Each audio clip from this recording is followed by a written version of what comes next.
अक्षय कुमार की movie special 26 से inspire होकर ऐसे 10-15 के सामने आए जो इनकम टैक्स ऑफिसर बनकर रेड मारते थे और लोगों से पैसे लूटते थे। मंगलवार को चांदनी चौक के लाहौरी गेट के कपड़ा बाजार में एक बार फिर फिल्मी अंदाज में ही रेड पड़ी। ऐसी एक और फिल्म थी बंटी और बबली, जिससे इंस्पायर होकर ऐसे केसेस सामने आए जहाँ पर कपल्स एक दूसरे के साथ मिलकर लोगों से पैसे लूटते थे। क्या आपने कभी खुद से कृष का मास्क बनाकर खुद को रोहित मेहरा की औलाद समझा है? या क्या आपने कभी कबीर सिंह या एनिमल देखने के बाद अपनी गर्लफ्रेंड के साथ मारपीट की है? अगर आपने इनमें से कुछ भी किया है तो इसे कल्चरल इम्पैक्ट कहा जाता है।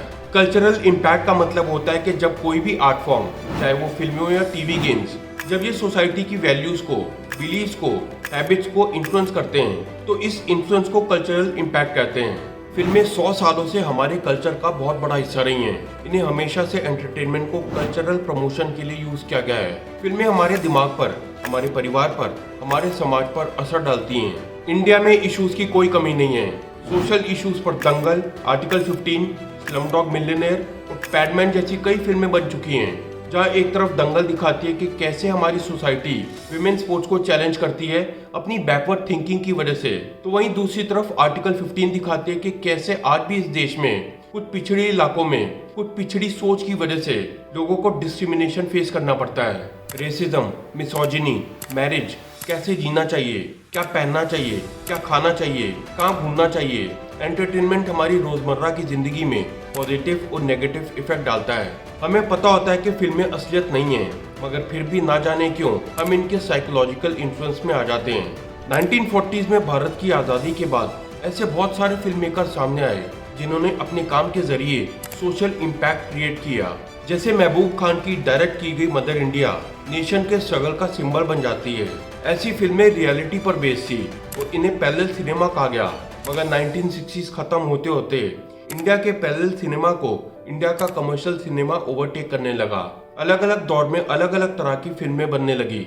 जहाँ 1960s में रोमांटिक फिल्में चलती थी, 70s और 80s में एंग्री यंग मैन का ट्रेंड चलने लगा और 90s आते आते फैमिली सेंट्रिक फिल्मों के ट्रेंड में बदल गया।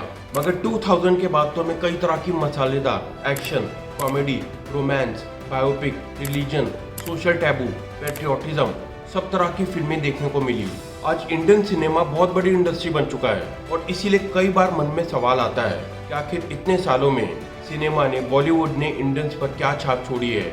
इन मूवीज को देखकर लोगों ने क्या अच्छा और क्या बुरा सीखा है। सिनेमा के इंडियन सोसाइटी पर इस इम्पैक्ट के बारे में जानने के लिए इस वीडियो को एंड तक देखें। मगर आगे बढ़ने से पहले अगर आपने अभी तक नहीं किया तो चैनल को सब्सक्राइब कर लें।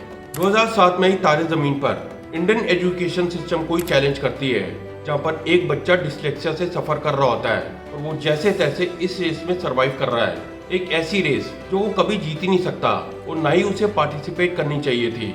चक दे इंडिया और क्वीन जैसी फिल्में स्टीरियोटाइप्स को तोड़ती हैं और बड़े नेचुरल वे में सोसाइटी को बताती हैं कि लड़कियां भी लड़कों से कम नहीं हैं। एक फिल्म आई थी पीकू, जिसने बड़े अच्छे ढंग से फादर डॉटर के बॉन्ड को दिखाया था और पूरी दुनिया को बताया था कि आपको किस तरीके से फैमिली की वैल्यू करनी चाहिए।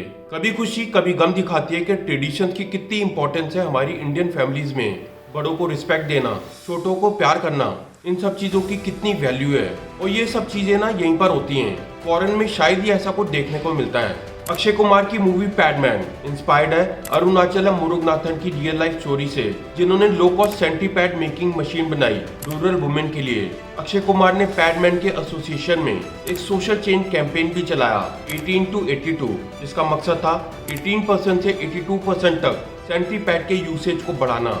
इस एक मूवी ने विमेन की लाइफ को पॉजिटिवली इम्पैक्ट किया। कुछ फिल्में रिलीजियस बिलीफ को चैलेंज करने के लिए बनाई जाती हैं, जैसे ओ माय गॉड और पीके लोगों की भक्ति, स्पेशली हिंदुइज्म की प्रैक्टिसेस को नेगेटिव लाइट में दिखाने के लिए बनाई गई थी। ऐसी फिल्में देखने से लोगों के सेंटिमेंट्स हर्ट होते हैं, उन्हें गुस्सा आता है।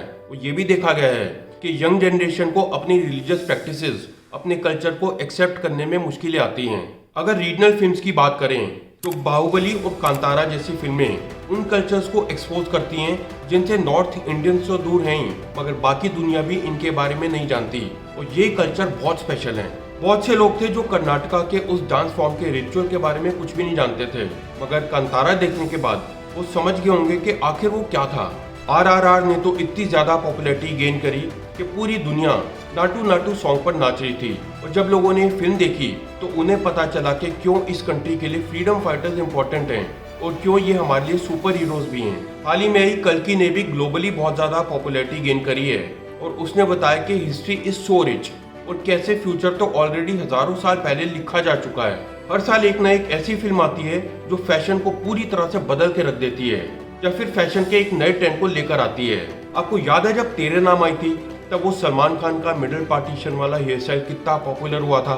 शोले से तो उस डेनिम जैकेट का ट्रेंड चल गया था और आज तक लोग उस तरह के कपड़े पहनते हैं। SRK का DDLJ वाला सिग्नेचर पोज उस समय बहुत पॉपुलर हुआ था और आज भी बहुत से लोग उसे रिक्रिएट करते हैं। तारे जमीन पर डिस्लेक्सिया की बात तो करती है मगर उस फिल्म के बाद हर दूसरा बच्चा स्पाइस वाला हेयर स्टाइल रखने लग गया था।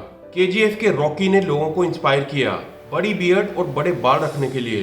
देखा जाए तो 90s के बाद से अब तक क्लीन शेव का ट्रेंड चल रहा था, लेकिन 2018-19 के बाद जब से मास सिनेमा आया है तब से सब बियर्ड वाले के पीछे पड़ चुके हैं। 2004 की फिल्म धूम ने इंडिया में बाइक्स के क्रेज को एक्सपोनेंशियली बढ़ा दिया था और हर जगह बाइक्स ही बाइक्स दिखती थी। धूम का थीम सॉन्ग तो आपको याद होगा।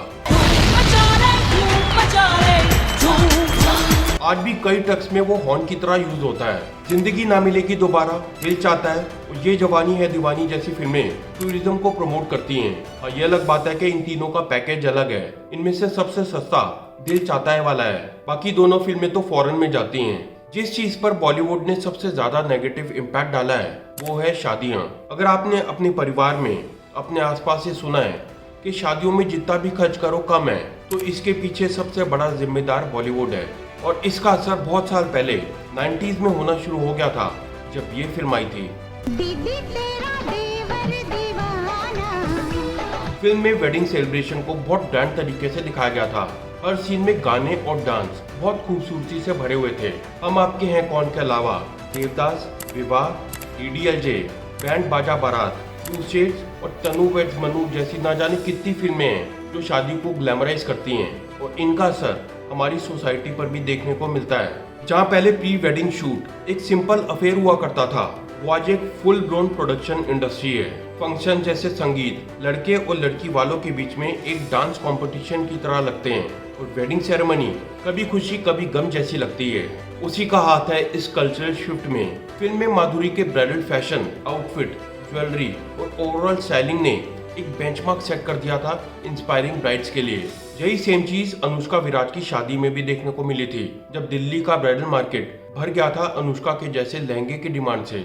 बॉलीवुड के ग्रैंड सेलिब्रेशंस को देखते हुए शादियों में दुनिया जहाँ के गेस्ट को बुलाया जाता है, उनकी खातिरदारी की जाती है जिसमें खूब पैसा खर्च होता है। 2019 में हुए एक सर्वे के अनुसार जितनी भी लोन एप्लीकेशंस आती हैं उनमें से 20% तो शादियों के लोन के लिए होती हैं। फिर भी हम इंडियंस अपनी शादियों को इतना ग्रैंड दिखाने के लिए ना जाने क्यों बिना मतलब का पैसा खर्च करते हैं। इसके पीछे दो कारण हैं। पहला है अपना सोशल स्टेटस हाई दिखाना।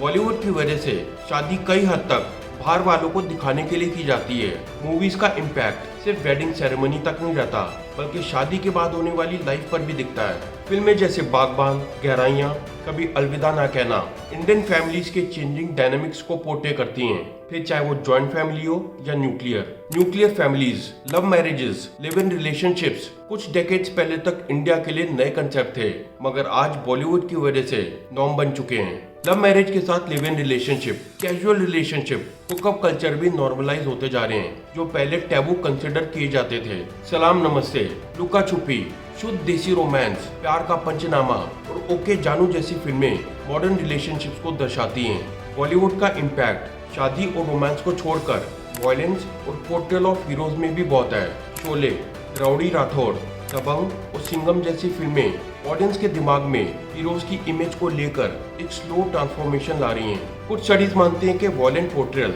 रिजल्ट करती है वॉयलेंट बिहेवियर में और इनफैक्ट लोगों को, क्रिमिनल्स को नए नए आइडियाज देती हैं, नए तरीके देती हैं क्राइम्स कमिट करने के।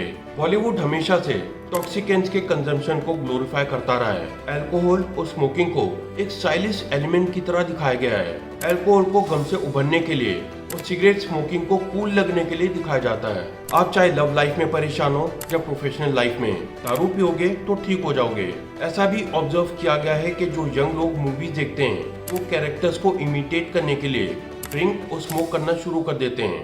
ताकि वो कूल दिख सकें। इंडिया में टीनेजर्स अक्सर 15-16 साल की उम्र में ड्रिंक और स्मोक करना शुरू कर देते हैं अपने फ्रेंड सर्कल में खुद को ऊपर दिखाने के लिए। एक स्टडी के अनुसार बच्चों के ड्रिंक करने की पॉसिबिलिटी 3 गुना तक बढ़ जाती है अगर उन्हें बॉलीवुड फिल्में दिखाई जाएं। बॉलीवुड जिस तरह से अपनी फिल्मों में वुमेन एम्पावरमेंट को दिखाता है उसमें कहीं ना कहीं उसका दोगलापन दिखता है। एक तरफ तो बॉलीवुड में इंडिपेंडेंट वुमेन को अक्सर ड्रिंक और स्मोक करते दिखाया जाता है, तो दूसरी तरफ वुमेन एम्पावरमेंट को बूस्ट करने के लिए इंस्पिरेशनल मूवीज बनती हैं जैसे मैरी कॉम और चक दे इंडिया। बॉलीवुड में शायद ही कोई सेलिब्रेशन बिना अल्कोहल के दिखाया जाता है। जब बॉलीवुड नॉर्मल लाइफ के टेंस को ग्लोरीफाई करता है, एग्जैजरेट करता है, और क्योंकि ये बहुत सारे लोगों तक एक साथ पहुंच सकता है तो इसकी वजह से एक कल्चरल चेंज, एक इम्पैक्ट शुरू होता है जो कभी कभी नेगेटिव भी हो जाता है। बॉलीवुड और सिनेमा का काफी नेगेटिव इम्पैक्ट पड़ा है लोगों पर, उनके माइंडसेट पर, मगर कुछ सालों में कंटेंट सुधरा है और इसका पॉजिटिव इम्पैक्ट भी देखने को मिला है। बहुत सी फिल्मों ने सोशल इम्पैक्ट क्रिएट किया है, जैसे 3 इडियट्स और छिछोरे जैसी फिल्मों ने इंडियन एजुकेशन सिस्टम पर बात की है, तो वहीं दंगल और मैरी कॉम जैसी फिल्मों की वजह से स्पोर्ट्स और दूसरे एवेन्यूज में विमेन पार्टिसिपेशन बढ़ गया है। मुझे बताओ कि आज तक बॉलीवुड का तुम्हारे ऊपर क्या इम्पैक्ट पड़ा है और तुम इसके बारे में क्या सोचते हो? अपनी राय नीचे कमेंट सेक्शन में लिख के बताना। अगर तुम्हें ये वीडियो अच्छा लगा हो तो इसे लाइक और शेयर करना और चैनल को सब्सक्राइब कर देना।